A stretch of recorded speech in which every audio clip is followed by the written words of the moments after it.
얼마 전에 BTS와 관련된 인터넷 기사가 떠들썩한 적이 있습니다. 한번 그림 보여주세요. 이거 어떻게 먹는 거야? 클릭 한번 해주시고, 치콜레? 치콜레구나. 한번 더 클릭해 주세요. 치폴레에서 치콜레로. 이젠 저를 보여주세요. 어떤 기사였는가? 우리나라 이제 그룹 BTS가 미국에서 토크쇼를 끝내고 이제는 배달 음식을 시켜 먹었어요. 그 음식은 미국에서도 가장 유명한 멕시칸 체인점 음식의 이름은 치폴레였답니다. 그것을 배달해서 먹는데 맛있는 거예요. 그래서 BTS 멤버 중 하나가 치폴레를 치콜레라고 잘못 발음한 겁니다. 실수한 거예요. 그런데 그 말 실수 속에서 이제는 사람들이 난리가 난 거예요. BTS가 말했다. BTS 말은 항상 정답이고 BTS는 옳다. BTS가 치콜레라고 하면 치콜레인 거야. 그런데 더 놀라운 것은 그 유명한 음식 체인점이 그 음식 이름을 치폴레에서 치콜레로 바꿔버렸다라는 기사예요. 저는 이 기사를 보면서 먼저 기뻐했어요. 야, 우리나라 청년들이 대단한 영향력을 전 세계에 행사하는구나. 그런 청년들이 많이 일어나길 원합니다. 그런 기쁨과 함께 한편으로는 씁쓸하고 꽤 부러웠어요. 여러분 생각해보면 BTS가 잘하는 것도 있지만 그 친구들 군대 가면 끝나는 것 아니겠습니까? 2부 예배 가운데 아미는 없지요. BTS 오래 못 가요. 그런데 한 BTS 멤버가 말 실수를 했는데 체인점 음식 이름이 바꿔진 거예요. 그런데 진리이신 하나님의 말씀을 선포하는 설교자, 그 말씀이 여러분들에게 어떠한 영향력을 끼치는가? 한편으로는 이 기사 속에 씁쓸하고 부럽기도 했다라는 거예요. 차라리 목사 말고 BTS나 될 걸. 그런 재미난 생각도 해보았습니다. 우리가 말씀으로 돌아와서 하나님의 놀라운 은혜와 하나님의 백성들의 열심으로 말미암아 불가능해 보였던 예루살렘 성벽 재건이 52일 만에 완성이 됩니다. 그리고 그 완성의 날을 느헤미야 6장 15절은 정확하게 기록하고 있는데요. 성벽 역사가 52일 만인 엘루럴 25일에 끝났다.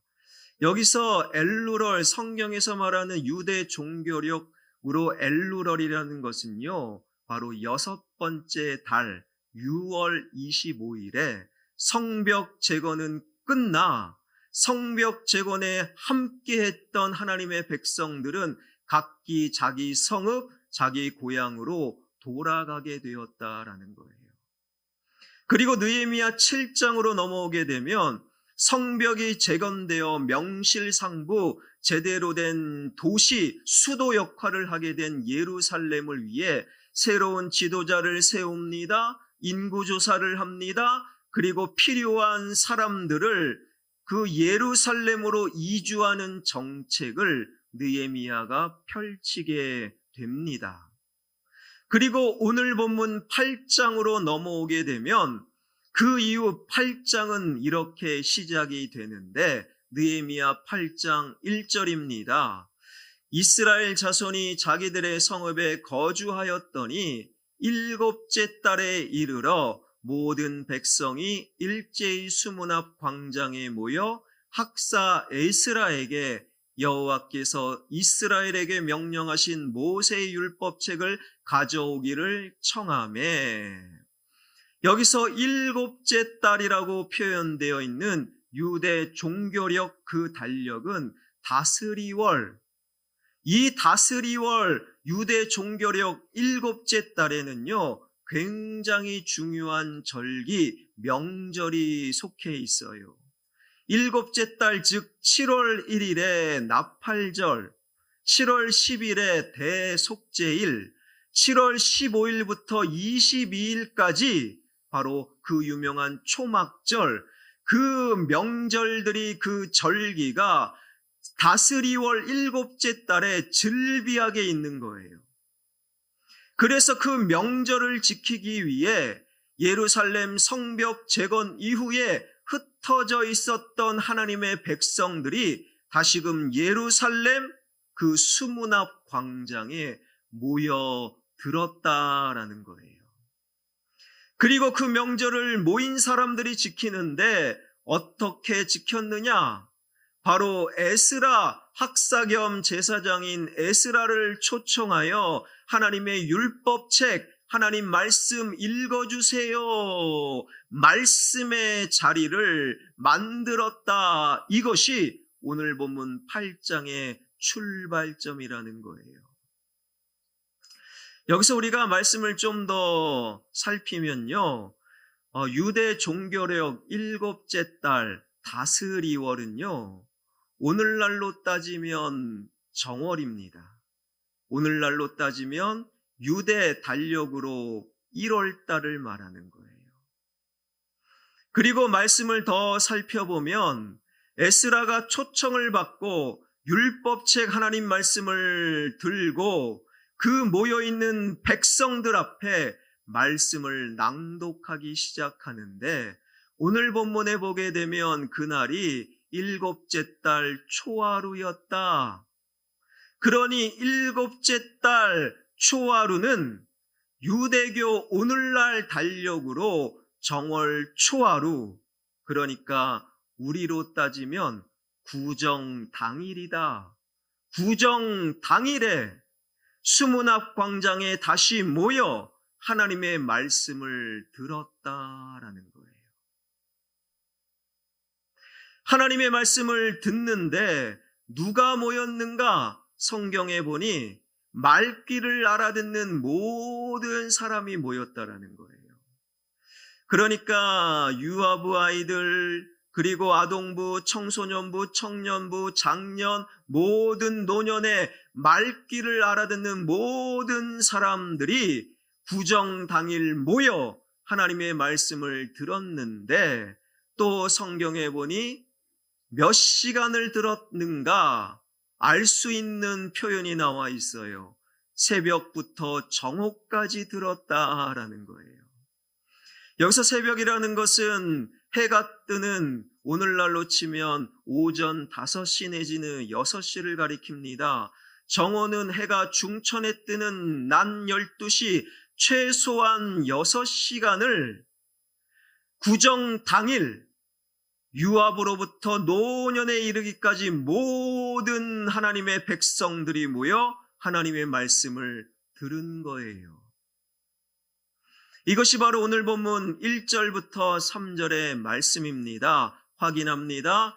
이스라엘 자손이 자기들의 성읍에 거주하였더니 일곱째 달에 이르러 모든 백성이 일제히 수문 앞 광장에 모여 학사 에스라에게 여호와께서 이스라엘에게 명령하신 모세의 율법을 가져오기를 청하매, 일곱째 달 초하루에 제사장 에스라가 율법책을 가지고 회중 앞 곧 남자나 여자나 알아들을 만한 모든 사람 앞에 이르러 수문 앞 광장에서 새벽부터 정오까지 남자나 여자나 알아들을 만한 모든 사람 앞에서 읽음에 묵백성이 그 율법책의 귀를 기울였는데,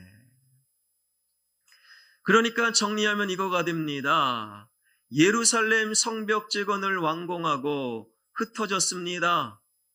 그런데 절기를 지키기 위해 구정 당일 예루살렘의 모든 사람이 모여 말귀를 알아듣는 모든 사람이 최소 6시간 이상 에스라는 말씀을 낭독하고 사람들은 그 말씀을 집중하여 들었다라는 거예요.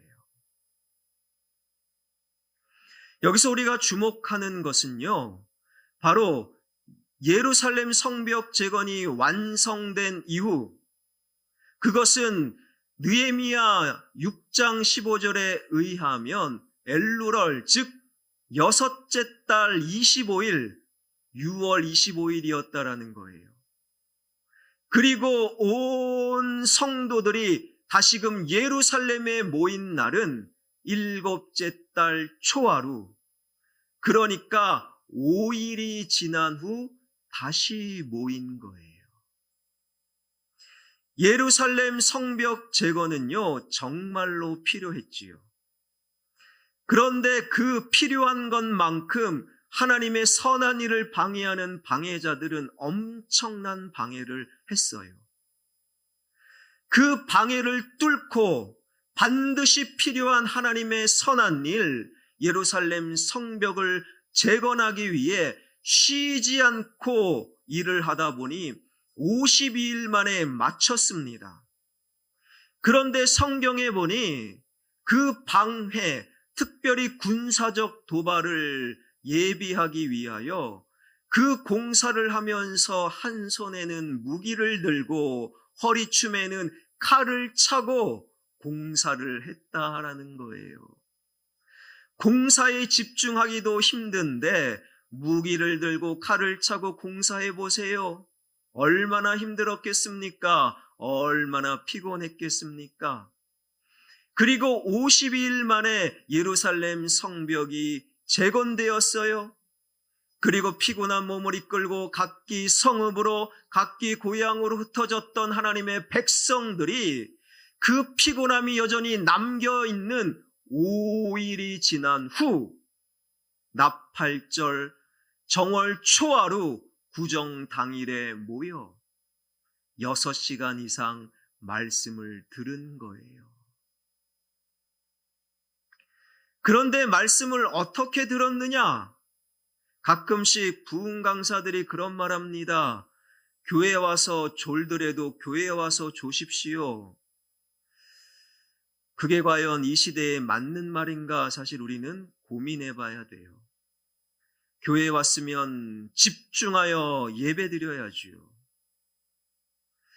그런데 그 피곤함을 이끌고 모여든 유압으로부터 노년에 이르는 모든 하나님의 백성들이 어떻게 말씀을 들었는가? 오늘 본문 5절에 보니 나와 있어요. 에스라가 모든 백성 위에 서서 그들 목전에 책을 펴니 책을 펼 때에 모든 백성이 일어서니라. 성경에 밑줄 긋는 분들은 일어서니라 여기에 밑줄이 그어져 있어야 돼요. 여러분 아직 피곤함이 있어요. 큰 일을 서둘러 52일 만에 끝냈습니다. 한 달 이상 쉬어야 되죠. 그런데 5일 만에 다시금 모여 하나님의 말씀을 낭독하는 것을 들었는데 그 말씀을 펴는 그 순간 모든 백성이 일어섰다라는 거예요. 여러분 말씀 앞에 일어섰다라는 히브리어 원어적인 의미는요. 사모, 복종이라는 의미가 있어요. 그러니까 이 5절의 장면은 그런 그림을 우리가 연상케 하지요. 한일전 축구 경기가 일어나는 거예요. 축구 경기 가운데 한일전은 무조건 봅니다. 그런데 전후반 2대2 동점으로 끝났어요. 그리고 연장전 전후반 한 골씩 넣어 3대3으로 끝났습니다. 승부는 가려야 되지요. 승부차기가 시작됩니다. 그 정도 되면 모든 사람들은 앉아있을 수가 없는 거예요. 대한민국을 외치며 일어섭니다. 바로 이 장면과 이 분위기, 이 사모와 이 열정과 이 뜨거움이 바로 5절 속에 담겨져 있는 영적 분위기였다라는 거예요. 여전히 피곤합니다. 여전히 할 일이 많습니다. 그런데 그 순간에 주님 말씀하여 주시옵소서, 우리가 듣겠습니다, 그 마음으로 외치며 말씀을 펴는 그 순간 일제히 하나님의 백성들은 일어섰다라는 거예요. 여러분은 과연 명절을 시작하는 이 시간, 예배하려고 달려오며 스마트폰 앞에 그리고 TV 앞에 여러분은 섰잖아요. 과연 어떤 마음으로 섰습니까? 성경은 말합니다. 말씀 앞에 사모하는 마음으로, 말씀 앞에 순종을 넘어 복종하는 마음으로 일어서라. 이것이 바로 하나님의 마음이라는 거예요. 여러분, 우리는 저마다 이 땅에서 나의 삶과 우리 가정을 지키고 평강과 행복을 만들어내기 위해 나름대로의 성벽을 쌓아 올립니다. 어떤 분들은 지식의 성벽을, 어떤 분들은 좋은 대학의 성벽을, 어떤 분들은 돈과 소유의 성벽을, 어떤 분들은 권력과 자리와 명예의 성벽을 저마다 열심히 쌓아 올리지요. 그러나 우리가 반드시 기억해야 될 것, 그러한 성벽들은 우리를 정말 지켜주고 정말 행복으로 인도하지는 않는다라는 거예요. 역사적으로 보게 되면 바벨론이 남유다를 멸망시키고 바벨론에 의하여 예루살렘 성벽이 불탈 때 남유다 안에 권력이 없어서, 남유다 안에 돈이 없어서, 남유다 안에 지식자가 없어서가 절대 아니었다라는 거예요. 하나님의 말씀이 없었고 하나님의 말씀을 듣고 행하는 자가 점점 줄어들었기 때문에 남유다는 멸망하였고 그 성벽은 무너질 수밖에 없었음을 우리는 성경 역사, 세계의 역사를 통해 이미 알았잖아요. 여러분, 이 땅의 모든 성벽으로 나의 삶과 영혼과 우리 가정과 자녀를 지킬 수가 없는 거예요. 우리를 지키고 우리를 행복으로 인도하실 분은 하나님, 그리고 그분의 말씀밖에 없는 것이지요. 그 말씀을 사모하십시오. 그 말씀 앞에 복종하십시오. 이것이 바로 오늘 본문 첫 번째 하나님의 마음인 거예요. 바로 이 마음 앞에 우리는 한 가지 질문을 던져봅니다. 모든 사람이 모였어요. 당시 학자들에 의하면 최소 3만에서 5만 명이 수문 앞 광장에 모였다라는 거예요. 그런데 에스라가 낭독한 하나님의 말씀을 모든 사람이 어떻게 들었는가? 성경에 보면 4절과 7절에 나와 있어요. 제가 설명드립니다. 말씀 강단에 에스라가 딱 중앙에 서 있어요. 그리고 좌우로 6명씩, 그러니 강단에 13명이 서 있는 거예요. 에스라 외에 말씀을 가르칠 수 있는 말씀의 능력자, 아마 제사장일 것이다 라고 예상해 봅니다. 그리고 말씀 강단 밑에 회중들, 백성들과 함께 또 말씀의 능력자 13명이 있고 레위인들이 곳곳에 있는 거예요. 그리고 에스라가 말씀을 낭독합니다. 그 낭독을 전해 들은 말씀의 사람들이 백성들에게 전하고 그 말씀을 해석하는 거예요. 에스라는 말씀을 낭독하고 나머지 지도자들, 말씀의 사람들이 백성들에게 전하는, 마치 말씀의 릴레이가 벌어졌다라는 거예요. 우리는 여기서 이런 생각을 해봅니다. 주일 강단을 통해 화평의 성도들에게 말씀이 선포되어지고 장로님, 권사님, 집사님들, 지역장님들, 구역장님들이 구역 식구들에게 말씀을 전하고, 교사들이 학생들에게 말씀을 전하고, 부모들이 자녀들에게 말씀을 전하는 그러한 꿈, 그것은 헛된 꿈이 아니라 내일의 화평교회의 현재가 될 줄 믿습니다. 바로 그런 일들이 수문학광장에 벌어진 거예요. 그런데 바로 이 대목에 두 번째 하나님의 숨겨진 마음을 발견해야 됩니다.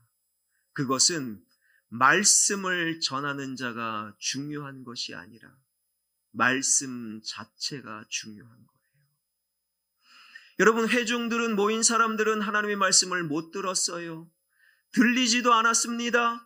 누군가에게 에스라를 통한 말씀 낭독을 전해 들은 거예요. 그런데 전해 들은 백성들의 삶의 변화와 영적인 부흥이 일어나게 되었다라는 것이지요. 그것은 무엇을 의미합니까? 말씀을 전하는 자가 능력 있고 말씀을 전하는 자가 중요한 것이 아니라 말씀 자체가 중요하며 그 말씀을 어떻게 듣고 있느냐. 그래서 우리 주님은 복음서에서 말씀을 듣는 성도들의 마음밭이 중요하다 비유로 설명하고 있는 것 아니겠습니까? 한 장로님 이야기예요. 그 장로님은 지금 열심히 풍요의 삶과 전도의 삶을 살아가는 장로님이신데 언젠가 우리 교회도 한번 오신 분이에요. 그분과 개인적으로 이야기하다가 그분에게 들었던 일종의 간증 비슷한 이야기예요. 그분이 10수년 전에 집사 시절에는 그렇게 예수님을 잘 믿지 않았대요. 삶이 바쁘니까 전도는 생각도 안 했대요. 근데 사업이 좀 어려워지고 삶이 어려워지다 보니 그래도 믿는 자니까 하나님 말씀 집중적으로 듣고 기도하자. 어떤 집회 장소에 갔대요. 근데 집회 장소를 갔는데 그날 저녁 집회 강사가 저도 아는 분이에요. 웬만한 교계 사람들이면 다 아는 정말로 자격 없는 분이 강사로 오신 거예요. 그러니까 교계에 아는 분들은 다 알 정도로 돈의 문제와 여자의 문제로 심각한, 어떻게 말씀을 전하는가, 어떻게 목회를 하는가, 어떻게 그런 분을 말씀 강사로 초청할 수 있는가, 그런 삶을 살아가는 분이에요. 근데 그분도 알고 있었더라고요. 그래서 속으로 이런 생각을 했대요. 야, 작정하고 왔는데 하필 저런 사람이 강사로 서다니. 그리고 정말 말씀을 전하는 내내 자기 과장과 자기 자랑과 말씀과는 상관없는 막 이야기를 떠드는 거예요. 빨리 끝나면 좋겠다. 그리고 끝나고 기도하는 시간 살짝 기도하고 얼른 빠져나가야겠다. 당시 집사님이 그렇게 생각을 했대요. 근데 기도하다가 이상하게 다른 과장과 황당한 말들은 다 잊어버렸는데 딱 하나, 예수 믿으면 나처럼 잘 됩니다. 예수 믿으면 잘 됩니다. 그 말이 자꾸 생각났대요. 그리고 그 말을 자꾸 마음속으로 되뇌이다 보니 그 말씀으로부터 기도가 출발이 되었다는 거예요. 여러분, 성경은 예수 믿으면 잘 됩니다. 그 이야기를 하잖아요. 틀린 말은 아닙니다. 설교자가 마음에 안 들어요. 저도 별로 안 좋아하는 설교자입니다. 그런데 그 말씀, 예수 믿으면 잘 됩니다. 그것 말씀 붙들고 기도를 시작하다 보니 그 집사님이 그날 꼬꾸라진 거예요. 완전히 예수님을 만나고 정말 다른 사람이 이야기했던 그 예수님을 믿게 되었고, 그날 그 이후로 그분의 삶이 정말 잘 되었답니다. 그분이 말해요. 목사님, 설교자는 안 보였습니다. 대신 하나님 말씀만 들렸습니다. 여러분, 설교자가 중요한 것이 아닙니다. 설교 가운데 설교자가 마음에 들 수도 있고 안 들 수도 있어요. 그러나 설교자가 중요한 것이 아니라 우리 하나님의 말씀이 중요한 거예요. 그래서 우리 하나님께서는 이렇게 우리에게 권면하고 계십니다. 신명기 6장 6절 말씀입니다. 오늘 내가 내게 명하는 이 말씀을 너는 마음에 새겨라.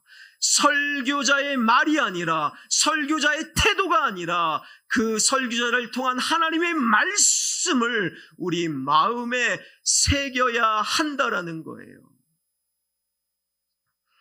시간이 지날수록 설교자가 좋아질 수 있어요. 시간이 지날수록 설교자가 마음에 안 들 수 있어요. 여러분, 그것이 당연합니다. 왜요? 설교자로 세우신 하나님의 목적은 성도들에게 인기가 있어라, 그것이 아니잖아요. 하나님의 말씀을 순전하게 전하라, 이것이 바로 설교자의 목숨 거는 사명일진데, 하나님 말씀 전하다 보니 마음에 들 수도 있고 안 들 수도 있는 거예요.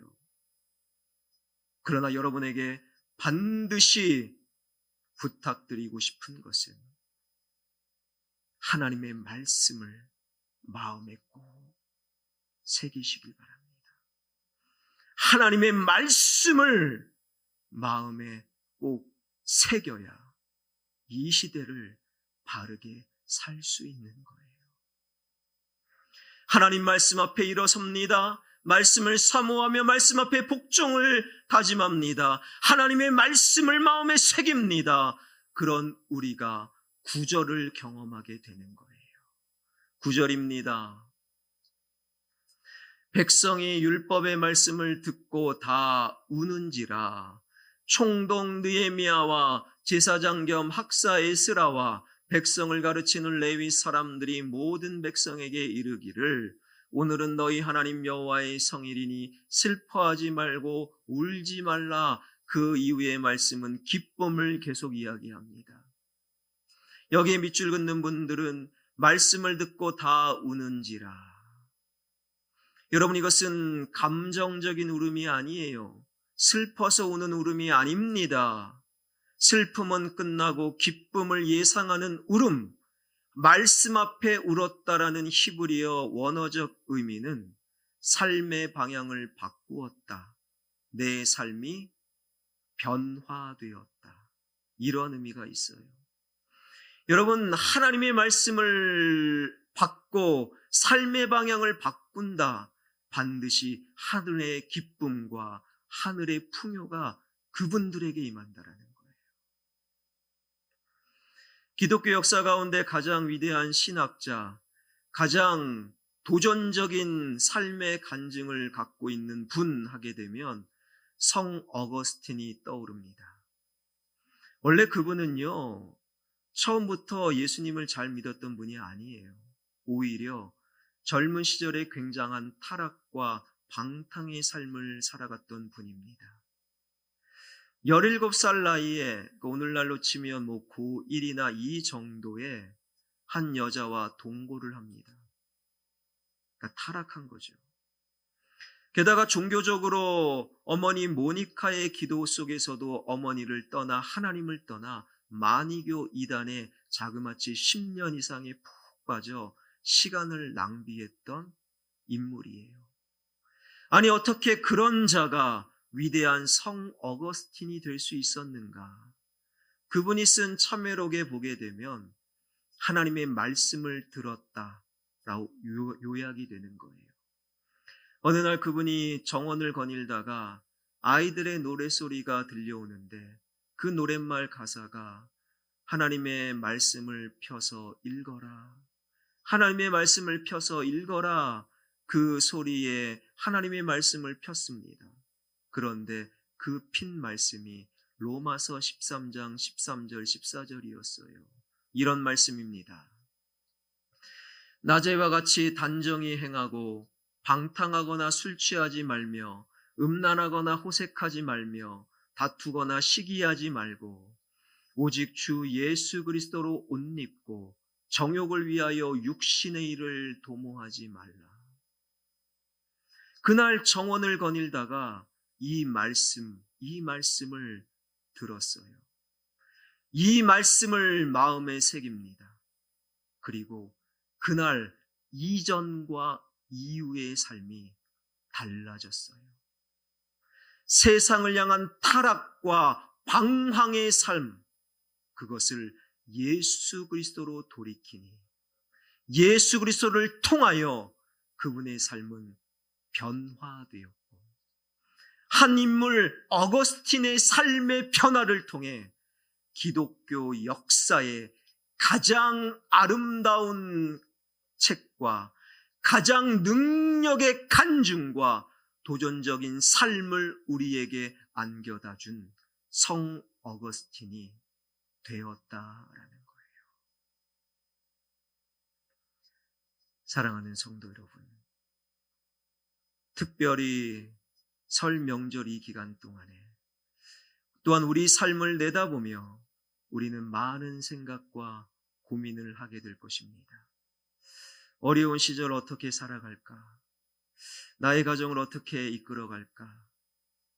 하다못해 이번 새해 세뱃돈 얼마나 마련해야 될까? 이런 고민도 하셔요. 이러한 수많은 고민 가운데 하나님의 말씀을 어떻게 받고 어떻게 누군가에게 들려줄까? 이런 고민도 아울러 했으면 좋을 것 같아요. 하나님의 말씀은 능력이기 때문에 하나님의 말씀은 우리의 시간을 내어 일부러라도 고민하기에 충분한 가치가 있는 온 땅의 진리가 됩니다. 그 하나님의 말씀 앞에 구정당일 6시간 동안에 일어서 들었던 그 장면을 여러분 기억하시길 바랍니다. 말씀을 사모하십시오. 말씀 앞에 복종하십시오. 설교자가 마음에 들든 안 들든 그것은 중요하지 않아요. 설교자를 통한 하나님의 말씀을 여러분 마음속에 새길 수 있길 바랍니다. 그럴 수만 있다면 여러분의 인생 가운데, 여러분을 통하여 여러분의 배우자 인생 가운데, 여러분의 자녀들 가운데, 여러분의 가정 가운데 놀라운 변화와 돌이킴과 하늘의 풍요와 하늘의 기쁨을 반드시 경험하게 될 것입니다. 그러한 새해, 그러한 명절, 그러한 여러분의 삶이 되길 주님의 이름으로 축원합니다.